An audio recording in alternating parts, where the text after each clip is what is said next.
Haay kabajamtoota daawwattoota keenya nagaan isiniif haa baay'atu akkam jirtu fayyaa keessaniin ullee nagaa keenya galanni waaqaaf haa ta'u. Egaa har'a sigaa dhufeen jira chaanala keenyaaf aaraa kan taatan qofti subscribe gochuun maatiin nuuf ta'a viidiyoo keenya like godha.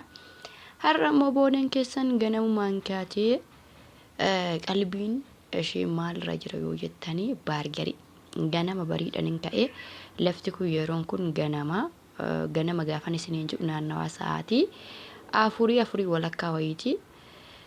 Ganamumaan maallaqa jeelchisan isinitti fakkaata baargarii kana yeroon madaamii bira jiru biyya arabaa yeroon jiru nu biratti baargariin yeroo hundumaa guyyaa sanbata qidaamee kan jedhamu sana guyyaa sana yeroo hundumaa isa fayyadamu manatti san hojjedha.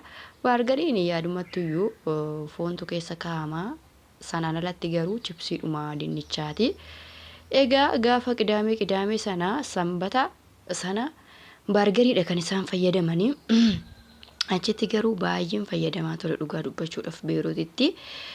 Asuma wanta biraan darbine tokko hin jira ijoolleen baay'een dheengaddaa biyya arabaa Beeruut hojjettee daanaa nyaatu anaa kutu anaa cabsuu biyya birriin hin jirre biyya iyyeetti jetti mucayyoon tokko. Maayisiistuu koo biyyuma sanan ture biyyuma iyyeetti biyyuma birree hin qabne sananii waggaa amma sanaa ture biyya biraas hin deemne Itoophiyaa galiis hin deebine asumaan akka sii galuufini. Egaa har'a hordoftoota keenya baargarii dhuguma dubbachuudhaaf baargarii nyaadhu nagoonaniini abbaa manaa kiyyatti bilbilee inni mana hin jiru hojii jira itti bilbileetan baargarii na affeerii na kajeelchisee nyaachuun barbaadee jennaani gadi koottu naan jedhee ani manaa bahee deemaan jira jechuudha. Amma qaqqabe bakka baargariin nyaatamu kaaffee jirra jechuudha. Yeroo kaaffee kana seennee baargarii ajajannee jennu maaltu nu mudate yoo jettanii waan ajaa'ibaati. Isa mana madaamii keessatti ammuma dandeenyu sana baargarii qalluu Itoophiyaa keessatti egaa maal isinitti himamee ilaala. Baargariin kun tokkittiidhuma bakka lamatti murame malee tokkittuma. Ani akka yaada kootitti baargariin dhugaa dubbachuu fakkaatti waddatti jedhee hin yaanne garuu baargarii kana laala baargarii kana isayyuu wanti isaan keessa kakkaan akka mana madaamii sana miti. Dinnichis kun ofireedhuma lama sitti fidu foonis maqumaaf keessa kaa'u salaaxas maqumaaf keessa kaa'u argitanii fuffunaannanneeti finne baargariin tokkittiin waan nama ajaa'ibu baargariin tokkittiin qarshii 400 jechuudha. Qarshii 400 baargariin tokkittiin kaaffeedha.